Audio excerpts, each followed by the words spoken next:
Good morning, y'all. This is back to the journey on the Pray First book given to me by Impact Church, trying to strengthen the prayer life of myself and hopefully yours. Thank you for joining me on this journey. This section we're in now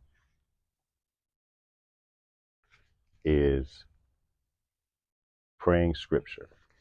I know y'all heard people praying like every other phrase they say is a verse from the Bible. So it says the word of God is the most valuable tools we have to build to build a dynamic prayer life. It brings power, truth, and encouragement to our prayer time. Let's begin with King David's Psalms 23rd. Take a moment to read it and then use this prayer below as a way to use the psalm to have a conversation with God. Now here's Psalms 23rd. The Lord is my shepherd. I lack nothing. He makes me lie down in green pastures. He leads me beside quiet waters. He refreshes my soul. He guides me along the right paths for his name's sake. Even though I walk through the valley of darkness, I will fear no evil, for you are with me. Your rod and your staff, they comfort me. You prepare a table before me in the presence of my enemies, and you anoint my head with oil. My cup overflows. Surely your goodness and love will follow me all the days of my life, and I will dwell in the house of the Lord forever. That's Psalms 23rd. Here's the prayer. God, you are my provider. I know you will take care of me. Thank you for guiding me to the places of rest. You are my source of my energy and passion. You keep me going and lead me toward a life of purpose and freedom. I know that when I'm I know that when I experience my darkest seasons of difficulty and challenge, I have nothing to be afraid of because you are with me. Your presence and power are a constant comfort to me. I know you are preparing a way for me that my enemies cannot touch me because you are taking care of me. I know that you have blessed me. I know that I thank you for choosing me and anointing me with purpose. Your blessings are so much more than I can ask for you. I know that you are good, God, and that you are with me all the days of my life. You have chosen me and I have chosen you. And that means I will be with you in your presence forever. Now it's going to go through the sections. In the following section, we will use several scriptures to claim their promises through prayer. You can make this as personal as you like. You will find the most benefit when you pray the scriptures that God is showing you in his word that are connecting with you personally in your current season of life. So now here's some examples. First scripture is, come near to God and he will come near to you. A prayer associated with that is, Heavenly Father, you have promised that if I draw near to you, you will draw near to me. I need more of you. I need more of your presence today. I am drawing near to you through prayer, worship, and reading your word. I open my heart and ask you to be near to me and change me to be more like you. The next scripture is, search me, God, and know my heart. Test me and know my anxious thoughts. See if there's any offense in me and lead me in the way everlasting. The prayer, Father God, I ask you to search my heart. If you find anything that is offensive, please show me and help me remove it from my life.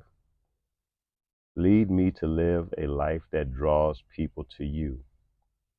Help me live my life on earth in a way that impacts eternity. Another scripture is, but seek ye first his kingdom and his righteousness, and all these things will be given to you as well. That's been one of the hardest scriptures for me.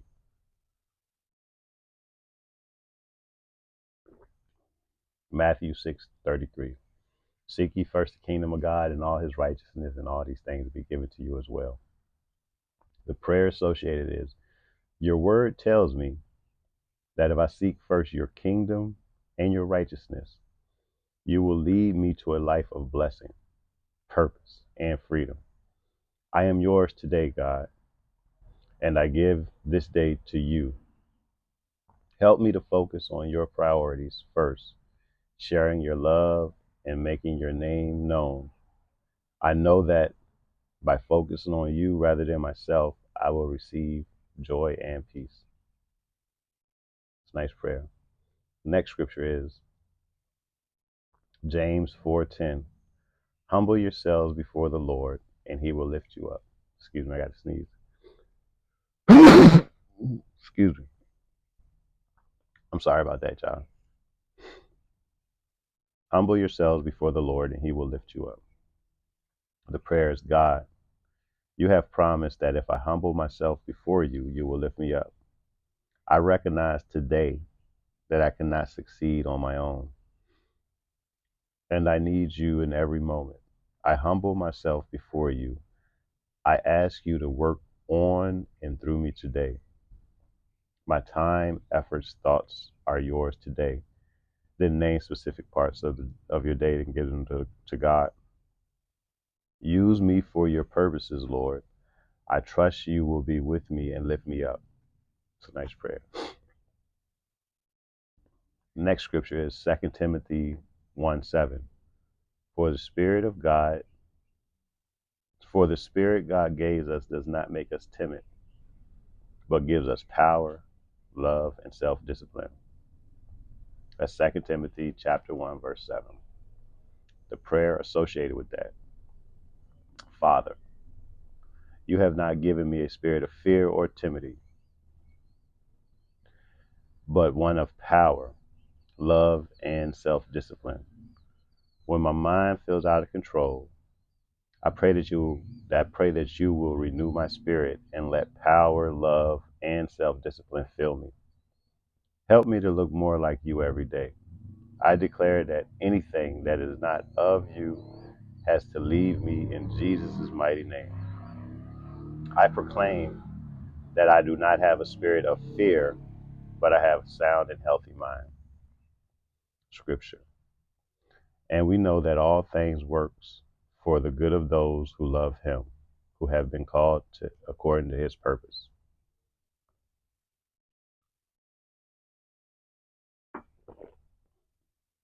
God, this is the prayer. Hold on, let me back up. The scripture I just read is, and we know that all things God works for the good of those who love him, who have been called according to his purpose. That's Romans chapter 8, verse 28. God, you promised me in your word that things you work for my good. You promised me in your word that in all things you work for my good. Right now, there are circumstances in my life that don't feel good and that I can't see an ounce of good in. Even though this is how I feel, I choose to believe your truth over my feelings. When you say you will work all things for my good, I believe you.